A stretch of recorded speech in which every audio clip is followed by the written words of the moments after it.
मैंने कहा एक तन का रोग है, उसके लिए व्यक्ति परिश्रम करता है कि ठीक हो जाए, लेकिन जब ठीक हो जाता है तो फिर असंयम शुरू कर देता है।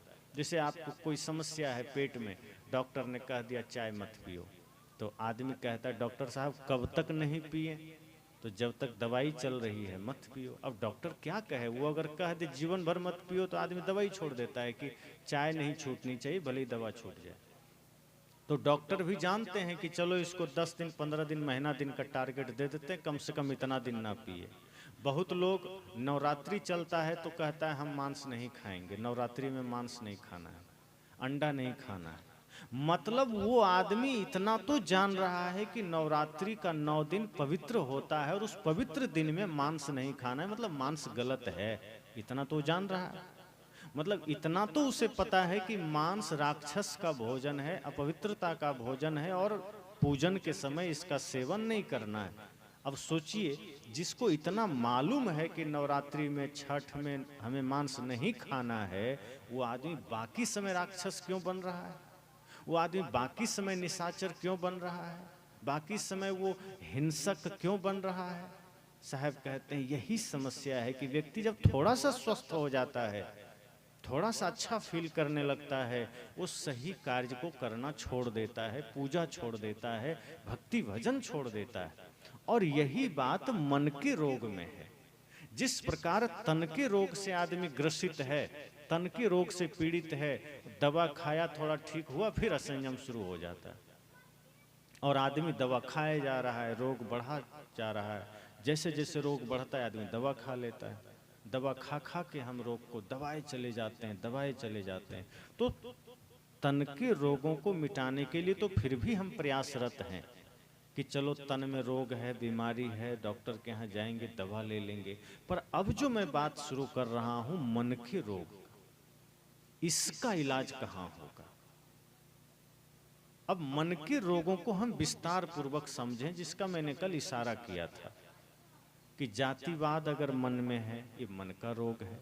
अगर हमें लगता है हम ऊंचे कुल में जन्म लिए, वो नीच कुल में जन्म लिए, तो ये कोई बड़प्पन नहीं है, ये बीमारी है मन की। अगर किसी के मन में ये है कि मैं अमीर आदमी हूँ, वो गरीब आदमी है, हमारे बीच तो कोई फासला, इतना बड़ा फासला है, हम कैसे एक साथ बैठ सकते हैं, खा सकते हैं, तो ये मन की बीमारी है। अगर किसी को किसी के प्रति नफरत हो गई है, घृणा हो गई है, ये मन की बीमारी है। यदि भाई भाई में झगड़ा है तो ये मन की बीमारी है। सास बहू में झगड़ा है तो ये मन की बीमारी है। देवरानी जेठानी में झगड़ा है, ये मन की बीमारी है। कोई भी झगड़ा जो आदमी जीवन में लड़ रहा है, झगड़ रहा है, एक दूसरे के साथ नफरत कर रहा है, ये सब मन की बीमारी है। दो भाई है और आपस में विवाद हो रहा है, वो मन की बीमारी है। अब सोचिए, आदमी छोटी छोटी बात के लिए झगड़ा कर लेता है। अब अभी जैसे बच्चे होते हैं, दो भाई है, 3 भाई है, एक साथ खेलते हैं, पढ़ते हैं, स्कूल जाते हैं, एक ही बिस्तर पर सोते हैं, एक ही चादर को ओढ़ के सोते हैं, एक ही तकिया पर सिर रख के सोते हैं, कितना प्रेम होता है। दिन में 2-4 बार दोनों भाई झगड़ भी लेता है, लेकिन खाने के समय दोनों एक ही थाली में खाता है, एक ही बिस्तर में सोता है। और माँ अगर अलग अलग भी कर दे डांट के तो रात में फिर एक जगह चला जाता है। मतलब बचपन में जब होता है तो बड़ा प्यार से रहता है, विवाद भी करता है, झगड़ता भी है, लड़ता भी है, प्यार भी करता है, साथ खाता भी है, खेलता भी है।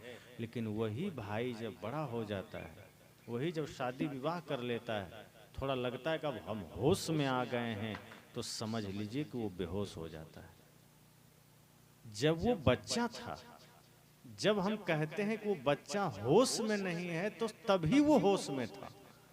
जब हम कहते हैं कि ये तो बच्चा है, ये तो बेहोशी में है, सच पूछिए तो तभी वो होश में है, क्योंकि वो तब झगड़ता नहीं है, तब वो जातिवाद नहीं करता, तब वो छुआछूत नहीं करता, तब वो झूठ नहीं बोलता। जो बच्चे हैं सच कहिए तो वही होश में है, और जो बड़े हैं वही बेहोश में।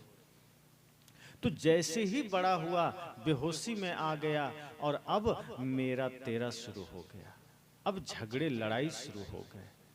2 भाई थे, मुझे बात याद आ गई, शायद स्पष्ट हो जाएगी कि प्रेम अगर हो जीवन में तो दुनिया चाह ले आपके घर को नहीं तोड़ सकता। लेकिन अगर अपने अपने मन में स्वार्थ आ जाए, अपने अपने मन में कामना आ जाए, तो कोई कोशिश नहीं करेगा, आप खुद ही घर को तोड़ के बैठ जाएंगे। तो प्रेम अगर जीवन में हो तो आपके घर को कोई नहीं तोड़ सकता। मंथरा ने लाख कोशिश की कि राम को, लक्ष्मण को, सबको आपस में लड़ा दें, लेकिन राम जी का पूरा परिवार प्रेम में जीता था।